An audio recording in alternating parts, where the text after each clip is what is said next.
บายดีท่านผู้ฟังที่เคารพทุกท่านพบกับรายการวิทยุภาคภาษาลาวสถานีวิทยุ FEBC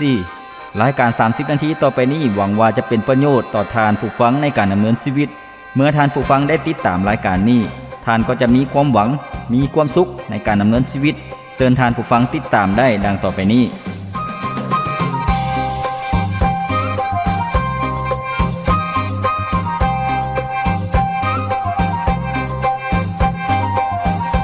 คำของพระเจ้าได้กล่าวไว้ว่า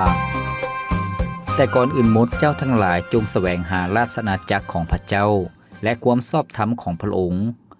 แล้วพระองค์จะทรงเพิ่มเติมสิ่งทั้งปวงเหล่านี้ให้แก่พวกเจ้าพระธรรมมัทธิวบทที่6ข้อที่33สุขสบายดีพ่อแม่พี่น้องท่านผู้ฟังที่เคารพรักทุกท่าน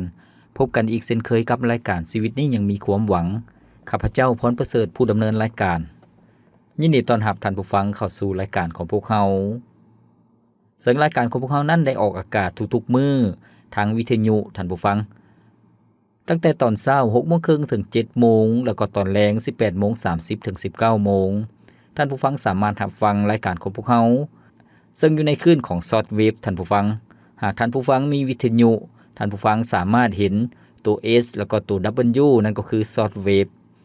ในคลื่นชอร์ตเวฟตอนเช้าก็คือ97 95ท่านผู้ฟังแล้วก็ในตอนแรงก็คือ12095นั่นก็คือคลื่นชอร์ตเวฟของรายการของพวกเราท่านผู้ฟังสามารถรับฟังได้แล้วก็ที่ผ่านมารายการของพวกเรานั้นได้นำเสนอในหลายๆหัวข้อหลายๆภาคส่วนนอกจากฟังทั้งวิทยุแล้วรายการของพวกเรานั้นยังมีการไลฟ์สดผ่านทางอินเทอร์เน็ตท่านผู้ฟังก็คือใน YouTube แล้วก็ใน Facebook ใน Facebook เพียงแต่ท่านผู้ฟังพิมพ์เข้าไปคำว่า FEBC ภาษาอังกฤษท่านผู้ฟัง FEBC ลาวภาษาอังกฤษท่านผู้ฟังก็จะเห็นหน้าหรือว่าเห็นเพจของรายการของพวกเราท่านผู้ฟังสามารถรับฟังรายการของพวกเราตั้งแต่รายการทำอิฐจนถึงปัจจุบันนี้ซึ่งมี500กว่าหัวข้อแล้วท่านผู้ฟังเชื่อว่าแต่ละหัวข้อนั้นจะเป็นพระพรให้แง่คิดให้ความรู้ที่ดีสำหรับท่านผู้ฟัง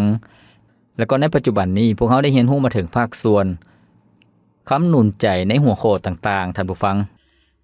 งที่เคารพในมื้อที่ผ่านมาพวกเราได้รับฟังได้รับพระพรนำกันในหัวข้อที่บอกว่ารอคอยท่าเสรีภาพและสง่าราศีที่แท้จริงจากพระเจ้าท่านผู้ฟังที่เคารพมื้อนี้ข้าพเจ้าจะนำท่านผู้ฟังมารับพระพรนำกันในหัวข้อใหม่ซึ่งเป็นหัวข้อที่บอกว่าการนมัสการพระเจ้าที่พระองค์ทรงพอใจและได้รับพระพรท่านผู้ฟังที่เคารพเมื่อเว้าถึงการนมัสการหมายถึงการกราบไหว้บูชาการย่องยอสรรเสริญนั่นก็คือการนมัสการเป็นการย่องยอสรรเสริญให้เกียรติสูงสุดเหนือสิ่งทั้งปวงท่านผู้ฟังซึ่งมื้อนี้พวกเรากำลังเว้าถึงการนมัสการพระเจ้าผู้ทรงยิ่งใหญ่และพระเจ้าทรงพอใจและพระองค์ทรงพร้อมที่จะอวยพระพรคนที่นมัสการพระองค์อย่างถูกต้องและพระคำของพระเจ้าที่พวกเราจะมารับพระพรนำกันมื้อนี้ปรากฏอยู่ในพระธรรมอพยพบทที่20ข้อที่22ถึงข้อที่26ซึ่งเป็นเรื่องราวที่เป็นหัวข้อเกี่ยวกับกฎบัญญัติเกี่ยวกับการกราบไหว้บูชาการนมัสการพระเจ้าซึ่งได้ปรากฏเรื่องราวและเนื้อในดังต่อไปนี้พระเจ้ายาเวได้สั่งโมเสสให้บอกชาวอิสราเอลว่าพวกเจ้าได้เห็นด้วยตาตนเองแล้วว่าเฮาได้กล่าวกับพวกเจ้าออกมาจากสวรรค์อย่าเฮ็ดรูปพระเป็นเงินเป็นคำไว้คาบไว้เคียงคู่เฮาเด็ดขาดจงเอาดินมาสร้างแทนบูชาสำหรับเฮาและที่ถึงแทนนั้นให้นำแกะงัวทึกมาเผาถวายเป็นเครื่องบูชาและถวายบูชาเพื่อความสามัคคีธรรมในทุกบอนที่เฮาจัดให้นมัสการเฮาจะมาอวยพรพวกเจ้าในที่นั้นถ้าพวกเจ้าสร้างแทนบูชาที่เป็นหินถวายแก่เฮาอย่าเอาหินที่ใช้เหล็กตัดมาสร้างเพราะแทนบูชาที่สร้างโดยหินที่ใช้เหล็กตัดบ่เหมาะสมที่จะใช้นมัสการเฮาอย่าเฮ็ดแทนที่มีคันใดขึ้นเพราะมันเป็นเหตุให้พวกเจ้าเผยของลับใส่แทนนั้นท่านผู้ฟังที่เคารพในพระคำของพระเจ้าในตอนนี้ได้กล่าวถึงสิ่งที่ห้ามกระทำหรือว่าห้ามเฮ็ดแล้วก็สิ่งที่พระเจ้าทรงให้ประชากรของพระองค์กระทำให้เขาเจ้าได้เฮ็ดหยังท่านผู้ฟัง ซึ่งพวกเขาจะเห็นว่าพระเจ้าได้ทรงห้ามประชากรของพระองค์บ่ให้สร้างรูปเคารพที่จะมาเป็นพระที่จะมาเท่าเทียมกับพระเจ้าท่านผู้ฟังพระเจ้าห้ามอย่างเด็ดขาดบ่ให้สร้างรูปปั้นรูปเคารพแล้วก็อีกด้านหนึ่งพระเจ้าก็ยังสั่งให้ประชากรของพระองค์ให้สร้างแทนบูชามาถวายแด่พระเจ้าซึ่งพระเจ้าได้ทรงแนะนำเขาเจ้าให้เฮ็ดตามรูปแบบที่พระองค์ทรงกำหนดไว้เท่านั้นแล้วพระเจ้าทรงสัญญาว่าพระองค์จะเสด็จมาหาเขาเจ้าและอวยพรพวกเขาเจ้าท่านผู้ฟังแล้วก็มื้อนี้เองพวกเขาจะมารับพระพรนำกันซึ่งเป็นหัวข้อที่บอกว่าพวกเขาอยากนมัสการพระเจ้าพวกเขาจะนมัสการพระเจ้าอย่างถูกต้องและพระองค์พอใจได้แนวใดและพวกเขาจะได้รับพระพรสิ่งทำอิฐก็คือว่าพระเจ้าห้ามบ่ให้สร้างรูปเคารพไว้ให้เท่าเทียมกับพระเจ้าท่านผู้ฟังซึ่งในข้อที่23ได้กล่าวไว้ว่าอย่าเฮ็ดรูปพระเป็นเงินเป็นคำไว้คาบไว้เคียงคู่เฮาเด็ดขาดนั่นก็คือสิ่งที่พระเจ้าทรงห้ามท่านผู้ฟังพระองค์บอกว่าอย่าเฮ็ดหรือว่าอย่าสร้างซึ่งเป็นสิ่งที่หมายถึงการลงทุนหรือว่าลงเหือลงแฮงในการตั้งใจไปสร้างขึ้นมาท่านผู้ฟังในการสร้างสิ่งใดสิ่งหนึ่งขึ้นมาว่าจะเป็นรูปหยังก็แล้วแต่แกะสลักขึ้นมาหรือว่าปั้นขึ้นมาให้มาเท่าเทียมกับพระเจ้าซึ่งเป็นสิ่งที่พระเจ้าบ่ได้พอใจท่านผู้ฟังคำว่าพระเป็นเงินเป็นคำซึ่งหมายถึงรูปปั้นรูปเคารพนั่นเองท่านผู้ฟังรูปเคารพหรือว่าพระเทียมเทศพระปลอมนั่นเป็นสิ่งที่คนเฮาสร้างขึ้นมาเพื่อคาบไหว้บูชาเพื่อให้เท่าเทียมกับพระเจ้าซึ่งพระเจ้าห้ามเด็ดขาดท่านผู้ฟังที่เคารพเมื่อฟังมาฮอดนี้ท่านผู้ฟังหลายท่านซึ่งมีคำถามบอกว่าเป็นหยังพระเจ้าจึงห้ามท่านผู้ฟังเหตุผลที่พระเจ้าห้ามบ่ให้สร้างรูปปั้นรูปเคารพเป็นพระปลอมมาคาบไหว้บูชาก็เพราะว่าพระเจ้าที่พวกเขาเชื่อพระเจ้าที่พวกเขาวางใจนั้นเป็นพระเจ้าพระผู้สร้างและเป็นพระเจ้าผู้ทรงดำรงชีวิตอยู่ตลอดไปท่านผู้ฟังในพระธรรมอพยพบทที่3ข้อที่14ได้กล่าวไว้ว่าพระเจ้าได้กล่าวต่อโมเสสว่าเฮาเป็นผู้เฮาเป็นจงบอกชาวอิสราเอลดังนี้ผู้ที่เอิ้นชื่อว่าเฮาเป็นทรงค่อยมาหาพวกเจ้าท่านผู้ฟังที่เคารพพระเจ้าได้ทรงเปิดเผยพระองค์เองให้กับโมเสสได้ฮู้ว่าพระเจ้าทรงเป็นพระเจ้าผู้ทรงมีชีวิตอยู่ตลอดไปเป็นพระเจ้าพระผู้สร้างโลกนี้สร้างจักรวาลเป็นพระเจ้าผู้ที่บ่ได้ถูกสร้างขึ้นก็คือว่าบ่มีผู้ใดสร้างพระองค์ทรงเป็นอยู่แล้วนั่นจึงเป็นพระลักษณะของพระเจ้าท่านผู้ฟังพระองค์ทรงดำรงชีวิตอยู่ตลอดไปพระเจ้าทรงเป็นพระเจ้าที่เป็นพระวิญญาณท่านผู้ฟังพระเจ้าบ่เพียงแต่เป็นพระเจ้าผู้ทรงดำรงชีวิตอยู่ตลอดไปเท่านั้นพระเจ้ายังทรงเป็นพระวิญญาณก็คือว่าพระเจ้าบ่ได้มีรูปมีหางบ่ได้มีรูปหางคือกันกับสิ่งใดสิ่งหนึ่งที่คนเฮาจินตนาการได้ท่านผู้ฟัง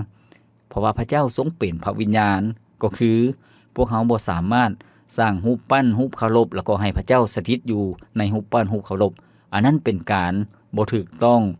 สิ่งนั้นเป็นการจำกัดพระเจ้าแล้วก็เป็นการบ่ได้ให้เกียรติพระเจ้าท่านผู้ฟังพระเจ้าพระองค์ทรงเป็นวิญญาณในพระธรรมโยฮันบทที่4ข้อที่24ได้กล่าวไว้ว่า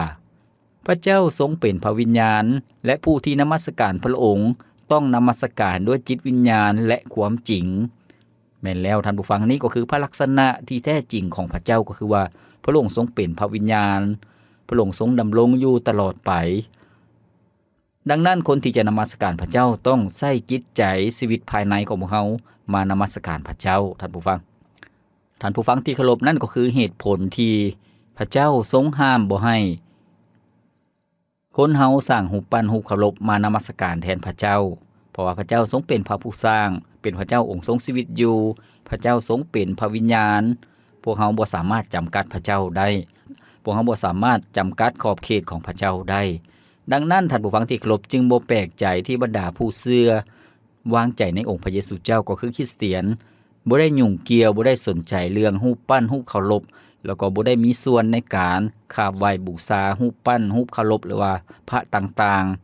คริสเตียนจึงบ่ได้มีส่วนในการยุ่งเกี่ยวกับเรื่องศาสนาหรือว่าเรื่องฮีตของประเพณีการคาบไหว้บูชาต่างๆคริสเตียนบ่ได้ยุ่งเกี่ยวท่านผู้ฟังแล้วก็นอกจากนั้นคริสเตียนก็บ่ได้ยุ่งเกี่ยวกับเรื่องไสยศาสตร์แล้วก็เรื่องเครื่องรางของขลังหรือว่าพระที่จะมาห้อยคอห้อยแขนต่างๆอันนั้นบ่แม่นคริสเตียนบ่ได้ยุ่งเกี่ยวกับสิ่งเหล่านั้นในพระธรรมระเบียบพวกเลวีบทที่19ข้อที่4ได้กล่าวไว้ว่าอย่าปะทิ่มเฮาและคาบไหว้รูปเคารพอย่าเอาโลหะมาเฮ็ดรูปพระและคาบไหว้รูปนั้นเพราะเฮาแม่นพระเจ้ายาเวห์พระเจ้าของพวกเจ้าแม่นแล้วท่านผู้ฟังนี่ก็คือข้อคำสั่งของพระเจ้าบ่ต้องเอาโลหะมาปั้นมาคาบไหว้บ่ต้องเอาโลหะมาปั้นมาแกะสลักหรือว่ามาหลอมเป็นพระแล้วก็คาบไหว้บ่แม่นแนวนั้นท่านผู้ฟังแต่พระเจ้าทรงให้ประชากรของพระองค์นมัสการพระเจ้าองค์ทรงชีวิตอยู่เป็นพระเจ้าที่แท้จริงแต่องค์เดียวเท่านั้นท่านผู้ฟังซึ่งในข้อคำสั่งของพระเจ้าอยู่ในพระธรรมระเบียบพวกเลวีบทที่26ข้อที่1ก็ได้กล่าวไว้ว่าอย่าสร้างรูปเคารพหรือตั้งรูปหล่อรูปปั้นเสาหินหรือเสาที่แกะสลักเป็นลวดลายอยู่ในดินแดนของพวกเจ้าเพื่อคาบไหว้มันเฮาแม่นพระเจ้ายาเวห์พระเจ้าของพวกเจ้าแม่นแล้วท่านผู้ฟังนี่ก็คือข้อคำสั่งของพระเจ้าที่ห้ามอย่างเด็ดขาดอย่างเข้มงวดบ่ให้ประชากรของพระองค์มีรูปปั้นรูปเคารพหรือว่ารูปแกะสลักหรือว่าเสาหินที่จะคาบไหว้บูชาแต่ให้นมัสการพระเจ้าผู้ทรงสร้างฟ้าสวรรค์และแผ่นดินโลกเท่านั้นท่านผู้ฟังที่เคารพให้พวกเฮาพักฟังเพลงจากรายการของพวกเฮาก่อนจัก1เสียงเพลงแล้วพวกเฮาจึงมารับฟังนำกันในหัวข้อที่บอกว่าการนมัสการพระเจ้าที่ถูกต้องและพระองค์ทรงพอพระทัยและพระองค์ทรงอวยพร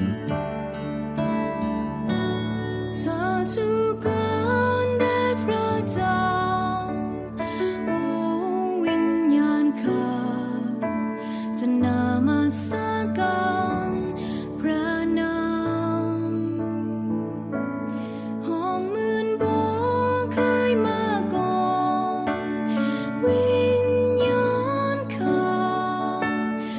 ามัส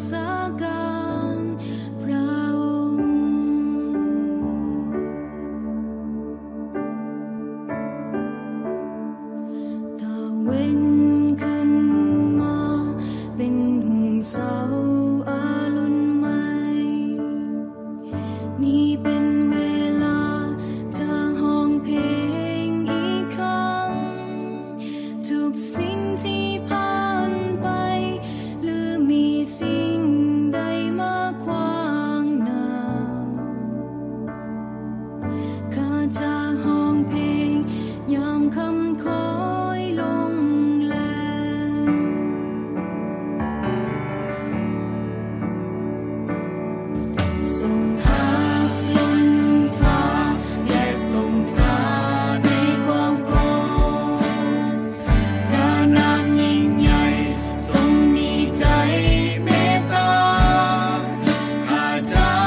วันสุดท้ายได้เคลื่อนย้ายเข้ามาถึง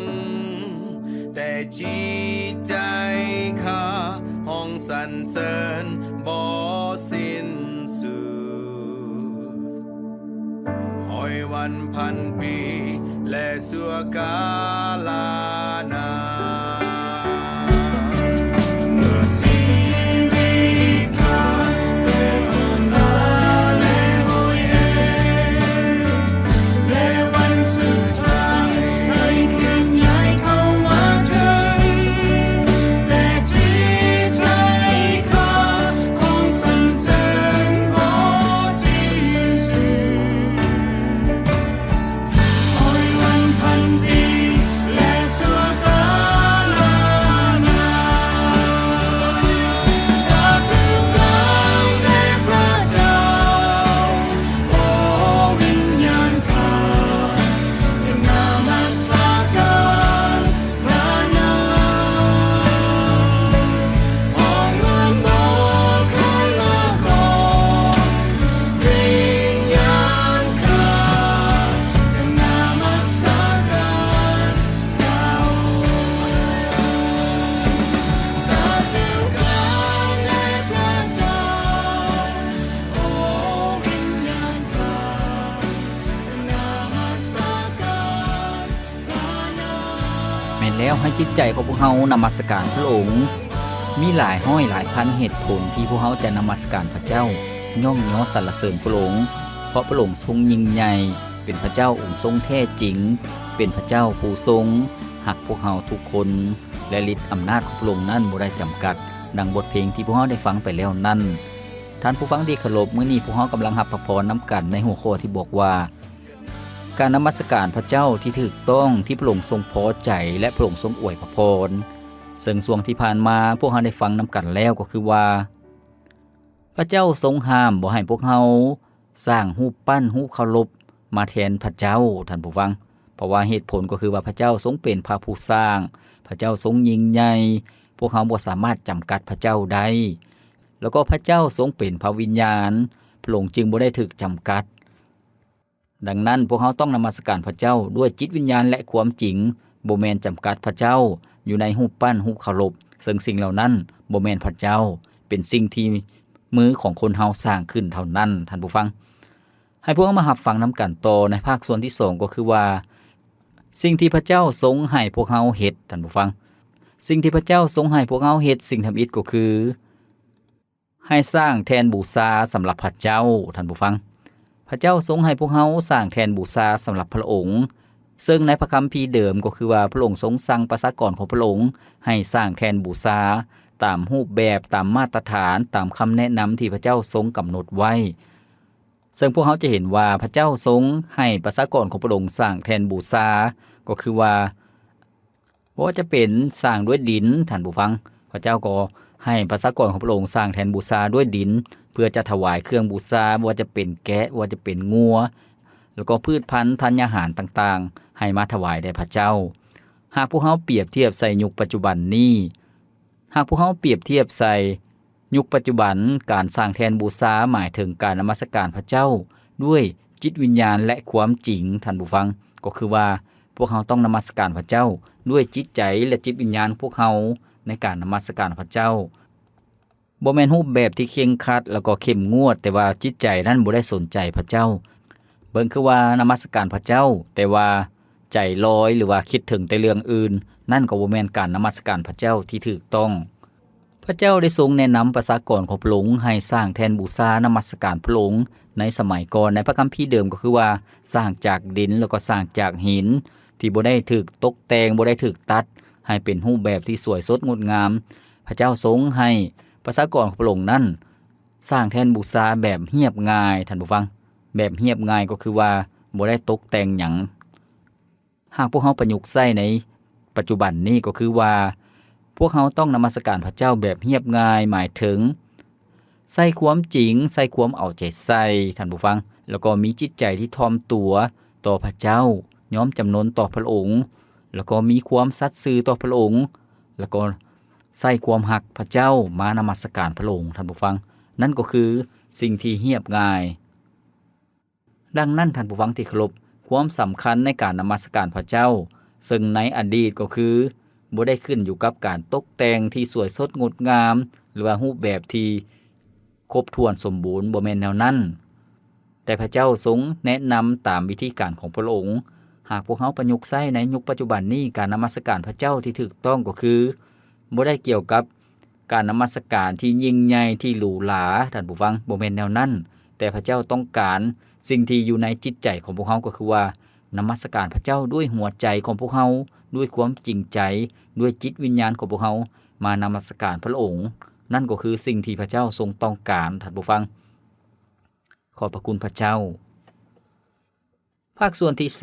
3พระเจ้าได้ทรงกล่าวถึงการถวายเครื่องบูชาเป็นการนำสิ่งที่พระเจ้าทรงกำหนดไว้มาถวายแด่พระองค์ซึ่งในพระคัมภีร์เดิมพระเจ้าทรงให้ประชากรของพระองค์นำเอาสัตว์มาถวายแด่พระองค์บ่ว่าจะเป็นแกะว่าจะเป็นแบะว่าจะเป็นงัวท่านผู้ฟังแล้วก็พืชผลปลูกให้มาถวายแด่พระองค์ซึ่งในข้อที่24ได้บอกว่าและถึงแทนนั้นให้นำแกะและงัวเถิกมาเผาถวายเป็นเครื่องบูชาและถวายบูชาเพื่อความสามัคคีธรรมในทุกบอนที่เฮาจัดให้นมัสการเฮาจะอวยพรพวกเจ้าในที่นั้นแม่นแล้วท่านผู้ฟังพระเจ้าทรงให้ประชากรของพระองค์สร้างแทนบูชาขึ้นมาแล้วก็ให้เขาเจ้านำเอาเครื่องบูชามาถวายแด่พระองค์ก็คือของถวายนั่นเองของถวายก็คือของที่เอามามอบให้กับพระเจ้าถวายแด่พระองค์บ่ว่าจะเป็นเครื่องบูชาก็คือจากแกะแล้วก็จากงัวแล้วก็บ่เพียงแต่เท่านั้นท่านผู้ฟังเครื่องถวายบูชาเพื่อความสามัคคีธรรมก็มาจากพืชผลปลูกหมายถึงการขอบพระคุณพระเจ้าแล้วก็มีชีวิตที่มีความสามัคคีธรรมอย่างแน่นแฟ้นกับพระเจ้าท่านผู้ฟังซึ่งสรุปแล้วก็คือว่าลักษณะของสิ่งที่เอามาบูชาในพระคัมภีร์เดิมนั่นก็คือทุกสิ่งนั้นต้องบริสุทธิ์บ่มีตำหนิท่านผู้ฟังบ่มีตำหนิก็คือว่าเป็นสิ่งที่ถูกต้องถ้าเป็นแกะถ้าเป็นงัวก็ต้องเอาตัวที่สมบูรณ์บ่แม่นตัวที่พิการหรือว่าตัวที่บ่สบายตัวจอยผอมบ่แม่นแนวนั้นต้องเอาตัวที่สมบูรณ์และพระเจ้าจะทรงพอใจในเครื่องบูชาแนวนั้นหากพวกเฮาประยุกต์ใช้ในยุคปัจจุบันนี้สำหรับชีวิตของเฮาก็คือว่าพวกเฮาก็ต้องถวายทั้งหมดชีวิตของพวกเฮาเป็นเครื่องบูชาที่มีชีวิตถวายแด่พระเจ้าเป็นเครื่องบูชาที่บริสุทธิ์เป็นที่พอใจพระเจ้าท่านผู้ฟังการดำเนินชีวิตที่บริสุทธิ์ก็คือว่าเป็นการนมัสการพระเจ้าอย่างแท้จริงนั่นเองซึ่งในพระคำของพระเจ้าในพระธรรมโรมบทที่12ข้อที่1ได้กล่าวไว้ว่าเหตุฉะนั้นพี่น้องทั้งหลายเอ่ยโดยเห็นแก่พระเมตตากรุณาของพระเจ้าเฮาจึงเรียกร้องพวกเจ้าให้ถวายตัวแก่พระเจ้าเป็นเครื่องบูชาอันมีชีวิตเป็นอันบริสุทธิ์และเป็นที่พอพระทัยพระเจ้าซึ่งเป็นการนมัสการให้สมกับฝ่ายวิญญาณของเจ้าทั้งหลายแม่นแล้วท่านผู้ฟังพระคำของพระเจ้าได้แนะนำให้พวกเฮาดำเนินชีวิตที่นมัสการพระเจ้าก็คือเป็นการถวายเครื่องบูชาอันมีชีวิตอันบริสุทธิ์และก็พระเจ้าทรงพอใจหมายถึงการดำเนินชีวิตต่อหน้าพระเจ้านั่นเองท่านผู้ฟังเมื่อพวกเฮาดำเนินชีวิตอยู่ต่อหน้าพระเจ้าก็คือว่าพวกเฮาจะเฮ็ดหยังจะคิดหยังจะเว้าหยังพวกเฮาก็ต้องดำเนินชีวิตให้พระเจ้าได้รับเกียรติพวกเฮาต้องห่างไกลจากสิ่งชั่วร้ายพวกเฮาต้องห่างไกลต้องหลีกเว้นจากความบาปจากสิ่งชั่วร้ายจากนิสัยที่บ่ดีจากการประพฤติที่บ่ดีพวกเฮาต้องห่างไกลจากสิ่งเหล่านั้นพวกเฮาต้องบ่ได้ดำเนินชีวิตร่วมกับคนชั่วร้ายความคิดการกระทำคำเว้าของเขาเจ้าบ่ได้ถูกต้องเมื่อชีวิตของพวกเฮาดำเนินชีวิตที่บริสุทธิ์ปราศจากตำหนิบ่มีตำหนิบ่มีความบาปพระเจ้าก็ทรงพอใจพระองค์ก็จะทรงอวยพรชีวิตของพวกเฮาให้ได้รับพระพรที่มาจากพระองค์ท่านผู้ฟังซึ่งพระเจ้าทรงสัญญาว่าเมื่อประชากรของพระองค์นมัสการพระองค์อย่างถูกต้องพระองค์ก็ทรงพอใจพระองค์จะทรงเสด็จมาและอวยพรเหนือชีวิตของเขาเจ้าพวกเขาจะเห็นว่าพระเจ้าทรงอวยพรชีวิตของประชากรของพระองค์ในพระคริสตธรรมคัมภีร์พระเจ้าทรงให้เขาเจ้าได้เห็นพระสง่าราศีของพระองค์อวยพรพืชผลปลูกอวยพรฝูงสัตว์ของเขาเจ้า อวยพรครอบครัวของเขาเจ้าแล้วก็ชีวิตของเขาเจ้านั้นมีความสุขมีความปลอดภัยชีวิตของพวกเขาก็เช่นเดียวกันเมื่อพวกเขาดำเนินชีวิตในโลกนี้ในปัจจุบันนี้ให้พวกเขานมัสการพระเจ้าด้วยชีวิตด้วยจิตใจของพวกเขา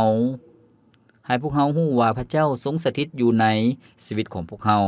และเป็นพระเจ้าผู้ทรงครอบครองโลกนี้ครอบครองจักรวาลนี้พระองค์ทรงฮักแล้วก็พอใจคนที่นมัสการพระองค์ด้วยจิตวิญญาณและความจริงพระองค์ทรงอวยพรชีวิตของพวกเขาให้มีความเจริญรุ่งเรืองให้มีความสุขให้ครอบครัวที่มีความอบอุ่นพระองค์ทรงอวยพรหน้าที่เวียกงานของพวกเขาให้ประสบผลสำเร็จพระองค์ทรงปกปักรักษาชีวิตของพวกเขาจากสิ่งชั่วร้ายจากโรคระบาดโรคติดแปดต่างๆนั่นก็คือพระเจ้าทรงสถิตอยู่ในชีวิตของพวกเขาท่านผู้ฟังที่เคารพขอบพระคุณพระเจ้าที่มื้อนี้พวกเราได้เรียนรู้เรื่องการนมัสการพระเจ้าที่ถูกต้องที่พระองค์ทรงพอใจและพระองค์ทรงอวยพระพรของพระเจ้านั้นยิ่งใหญ่และมีจำนวนหลวงหลายข้าพเจ้าหวังอย่างยิ่งว่าพระเจ้าจะทรงอวยพรท่านผู้ฟังทุกทานเมื่อท่านผู้ฟังนมัสการพระเจ้าอย่างถูกต้องท่านผู้ฟังที่เคารพรายการของพวกเราดำเนินมาฮอดนี้ก็สิ้นสุดเพียงเท่านี้ข้าพเจ้าพรประเสริฐผู้ดำเนินรายการขอกล่าวคำว่าขอพระเจ้าอวยพรท่านผู้ฟังทุกท่านพบกันใหม่ในมื้อต่อไปสบายดีทางความเสื่อพระองค์ทรงหาบเอาด้วยความยินดีโปรดสู่คนที่ได้มาอยู่เย็นเป็นสุขต่อหน้าพระองค์ทรงโปรดนำอยู่ในสวรรค์พอมีความทุกข์ยากดีความสุขสำบายมีตลอดไปเป็นนิจโอ้จงหาบเสื้อเดียวนี้หยิบมาคนบาปพระองค์ทรงเสริญเจ้ามีความสุขด้วยความมาของพระองค์จงทิ้มใจเก่าทิ้มใจบาปนั้นเสียอย่าหับเอาอีกจากเถื่ออยู่เย็นเป็นสุขต่อหน้าพระองค์ทรงโปรดนำอยู่ในสวรรค์บ่มีความทุกข์ยากดีความสุขสำบายมีตลอดไปเป็นนิจโอ้จงหาบเสื้อเดียวนี้พวกเขาไปไหวบ่อยู่เฮิงในโลกไปอาจเบาได้ช้าอย่างเป็นหมื่นพระเยซูสาเดชมาโปรดให้ผลจงต้อนรับเอาพระองค์อยู่เย็นเป็นสุขต่อหน้าพระองค์ทรงโปรดนำอยู่ในสวรรค์พอมีความทุกข์จากดีความสุขสำบายมีตลอดไปเป็นนิจโอ้จงหาบเสื้อเดียวนี้